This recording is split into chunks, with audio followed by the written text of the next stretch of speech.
बहुत, जब गंगा किनारे भ्रमण कर रहे थे, बड़ी अद्भुत स्थिति उन महापुरुष की। जिस दिन से गुरु जी ने उनको संन्यास दिया था, उनका यह था कि चित्रकूट में रामलीला हो रही थी। तो वो बालक ही थे, तो रामलीला में जब देखा कि भगवान को 14 वर्ष का वनवास, भगवान ने राजकीय पोशाक उतार दी और वनवासी विशेष उदासी स्वरूप धारण किया, वो रो पड़े। वो बोले जब हमारे राम जी वन को जा रहे हैं तब हम घर नहीं जाएंगे, और वहीं से भाग पड़े। तो जब अशनीय का आश्रम है गंगा किनारे, तो वहाँ स्वामी शंकरानंद जी महाराज बड़े ही अवधूत कोटि के महापुरुष थे। पहले प्रायः सब संत जो है ना सिद्धांत से चलते थे तो सिद्धावस्था को प्राप्त हो जाते थे। अब हम लोग क्या है कि बैलेंस बना के चलते हैं, विषय भी सेवन होता रहे और साधुता भी चलती है, तो ये मार्ग बैलेंस वाला तो है नहीं। तो स्वामी जी महाराज के पास हो गए, बच्चे थे, रो पड़े और कहा स्वामी जी राम जी वनवास को गए, अब मैं आजीवन घर नहीं जाऊंगा और संन्यास लेना चाहता हूं। तो अधिकारी थे, दृष्टि में ही आए, तो उनका बहुत सुंदर बात है। फिर उनका संन्यास तय हुआ, तो गंगा के किनारे संन्यास, गंगा जी में संन्यास बड़ा करुण प्रसंग होता है उस समय। दिगंबर करके सब कपड़े हटा के गंगा जी ऐसे वो तो जान। तो फिर जब मंत्र आदि हो गया तो आपस में लंगोटी दी पहन, बोले नहीं महाराज जी अब एक बार उतार दिया आप नहीं। तो बोले ठीक है चलो आश्रम। बोले नहीं महाराज यहीं संन्यास दिया, आजीवन यहीं व्यतीत करूंगा। बोले देख लो, बोले आशीष आपका। आजीवन महाराज वहीं व्यतीत कि जैसे गंगा बढ़ती वैसे ऊपर और घटती तो नीचे, दिगंबर पूरा शरीर। जो वहां आ गया प्रारब्ध साथ पा लिया। स्वामी धर्म सम्राट करपात्री जी आज सब जाते थे, साष्टांग दंडवत करते थे। भैया अमोहा, मोह रहित हो जाना। बहुत कच्चाई है अपने में, अपने शरीर से मोह है, अपनी वासनाओं से मोह है, अपने शिष्यों से मोह है, अपने संबंधियों से मोह है। साधु का व्यवहार सम होता है, प्रिय होता है, पर वो हृदय से कूटस्थ होता है, निरपेक्ष होता है। अगर हृदय का कमजोर है तो फांस लिया जाएगा। दया बिना साधु कसाई, दया करी तो आफत आई है नहीं। दया करी तो आफत, दया बिना साधु कसाई और दया करी तो आफत आई, मतलब ऐसे बच के खेलना है। निर्माण मोहा जित संग दोषा। साधु का जो स्वभाव होता है वो निर्लेप होता है, इसलिए कोई भी उसके आसपास विषय से एकत्रित हो, उसके वो हृदय में हलचल नहीं होगी, चाहे प्रतिकूल हो विषय या अनुकूल। प्रतिकूल विषय भी हो तो हलचल नहीं होगी। एक बार पूज्यपाद सिउड़िया बाबा जी महाराज को आगरा में किसी ने बुलाया, भक्तजन बुलाते हैं। अब बाबा के पास पता तो था नहीं, आगरा पहुंच गए। अब वहां जहाँ कोल्ड स्टोर था आलू का, वहां खड़े होकर इंतजार किया कि वो जो अब वो लिखा पढ़ी हुई सब तो थी नहीं बाबा के पास। तो फिर उसने कहा यहीं आसन लगा लो। ठीक लगा लिया आसन। तो सड़ी आलू जो थी ना, जो बाहर फेंकी गई थी, भारी दुर्गंध, और वही आसन। अब घंटा 2 घंटा में पता लगाते हुए वो लोग आए, तो प्रणाम नमस्कार उनका, साधु का एक बार आसन जहाँ लग गया, अब उठेगा तो आगरे में नहीं लगेगा। हाँ अब रात्रि तो यही व्यतीत होगी। प्रतिकूल एकदम दुर्गंध युक्त, लेकिन विचलित नहीं होना, बस यही जित संग दोषा कि अब परिस्थिति बहुत गड़बड़ है। सामने चाहे जितना सुंदर उसके भोग विलास एकत्रित कर दिए जाएं, उसके मन में स्फुरण नहीं होगा। जैसे भुने हुए चना में कितना भी खाद पानी लगाओ अंकुरण नहीं होता, ऐसे महात्मा का हृदय ज्ञानाग्नि से दग्ध हो जाता है और उसमें कोई भी विषय स्फुरण, चाहे रूप हो, शब्द हो, स्पर्श हो, गंध हो, ये सब भीड़ लगी आसपास, लेकिन उसके हृदय में स्फुरण भी नहीं होगा भोग का। यह है जित संग दोषा। और अध्यात्म नित्या, क्योंकि वो नित्य अपने आत्म स्वरूप में स्थित रहता है, इसीलिए विनवृत्त कामा, कोई भी कामना उस महात्मा के हृदय में नहीं होती।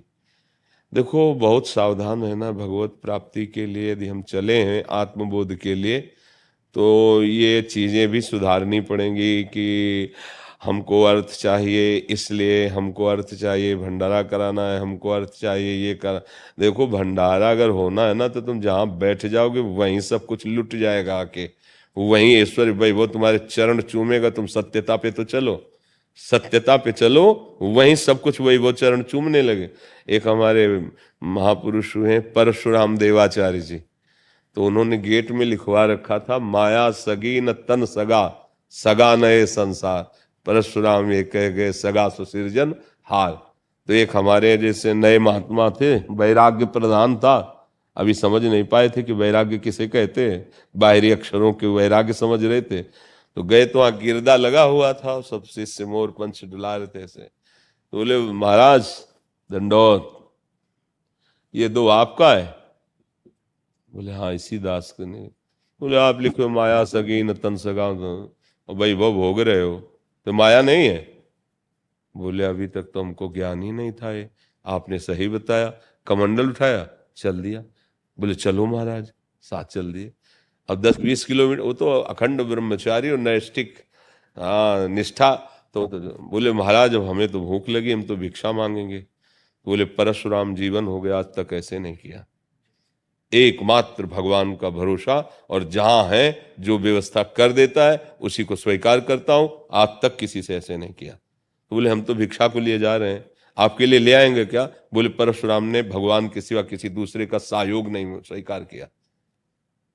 अब वो गए भिक्षा लाने, इतने वहां का राजा निकला, देखा कि परशुराम देवाचार्य जी साष्टांग दंडवत थे महाराज, कैसे? तो उन्होंने बात बताई कि ऐसा ऐसा। तो महाराज आपका आदेश हो, अभी हम रसोई तैयार करवाते हैं और हम अभी यहाँ आपके लिए निर्माण शुरू करते हैं। बोले हरी इच्छा, हम क्यों कहें।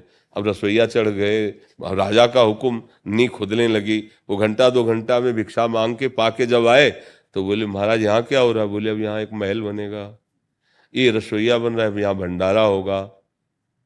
तब समझे, हरि के आश्रित हो तो ऊषर में बैठ जाओगे तो वही वो तुम्हारे चरण चूमेगा। मांगने की जरूरत क्या है कि हमें भंडारा किसी से मांग के करना है?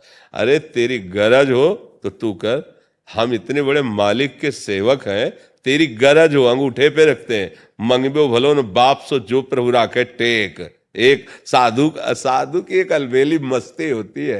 हाँ वो सुरपति नरपति लोकपति जिनके भावे घास, रहे परम आनंद में तज सब है की आस, एकमात्र भगवद आश्रय। तो विनिवृत्त कामा, समस्त कामनाओं का त्यागी होता है जो भगवत प्रेमी महात्मा होता है।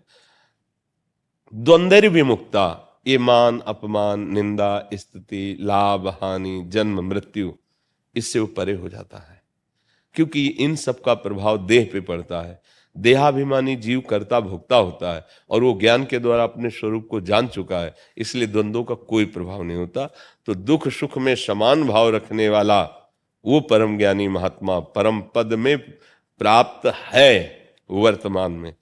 ये थोड़ी कि मरेगा तो उसे परम पद मिलेगा। महात्मा जीवित परम पद में विराजमान रहते हैं, इसी को कहते हैं जीवन मुक्त महापुरुष। तो अपने सबको हरि की बड़ी कृपा है, जहाँ जहाँ हमारे छिद्र हैं उनको हम बंद करें और अपने परमानंद रस की वृद्धि करें।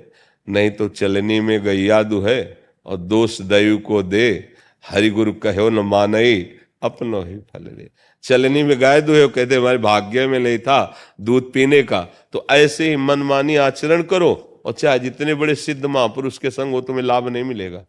हरि गुरु का वो जो आज्ञा कर रहे हैं बस उसके अनुसार चलो, तुम विचार मत करो, तुम्हारी विचार करने की क्षमता नहीं।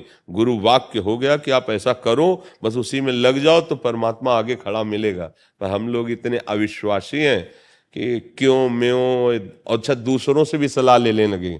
अपने गुरु की बात कभी दूसरे से नहीं पूछनी चाहिए, ये समझ लो। ये बहुत बड़ा भारी अपराध है कि भाई कोई बहुत विद्वान संत है और अपने गुरु सीधे साधे भोले भाले, उन्होंने कह दिया बेटा तुम ऐसा करो तुम्हारा कल्याण हो जाएगा, तो तुम आकर सभा में पूछे कि हमारे गुरुदेव ऐसा कह रहे थे कि करना चाहिए कि नहीं करना चाहिए, मर गए। अब तुम्हें कोई संभाल नहीं सकता, परमार्थ में तुम बिल्कुल नहीं चल पाओगे, क्योंकि गुरु के वचन प्रतीति न जय हैं। जिसे गुरु के वचनों पर विश्वास नहीं, वो चाहे जो कुछ कर ले काम नहीं बने।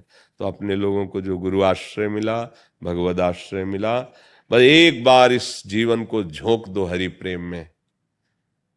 बहुत बार विषयों को भोगा, बहुत बार विषय इकट्ठे किए हैं, अब एक बार जो है काछ वाछ मन निश्चल राखे, धन धन जननी तेरी रे। लंगोट का पक्का, वचन का पक्का, मन का पक्का, पूरे त्रिभुवन पर जय। साधु जानते हो, हाँ, साधु के विजय किससे? काछ वाच मन निश्चल राखे, धनि धन जननी तेरी रे। नरसिंह जी का पद है, वैष्णव जन ते कहिए जे पीर प्राय। जिसका लंगोट पक्का, आजीवन। जब हमने गृहस्थ नहीं स्वीकार किया तो आंख नहीं मोड़ेंगे उधर। बस मतलब निष्ठा होनी चाहिए, फिसलना नहीं है, फिसलना नहीं।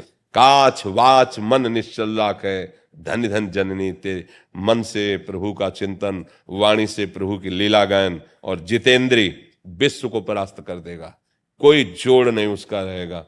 बहुत भारी वस्तु है रसेंद्री और जनेंद्री पर शासन कर लेना, इसे को धृति कहते हैं। हम लोग चूक जाते हैं, जहाँ ये ढीली पड़ी तहाँ दूसरी ढीली हुई, और दूसरी ढीली हुई तो परमार्थ का प्रतीक नहीं रह गया, नाटक भर परमार्थ का रह जाता है, असलियत में नहीं रह जाता है। इसलिए हम सब भगवान के चिंतन में मगन रहे।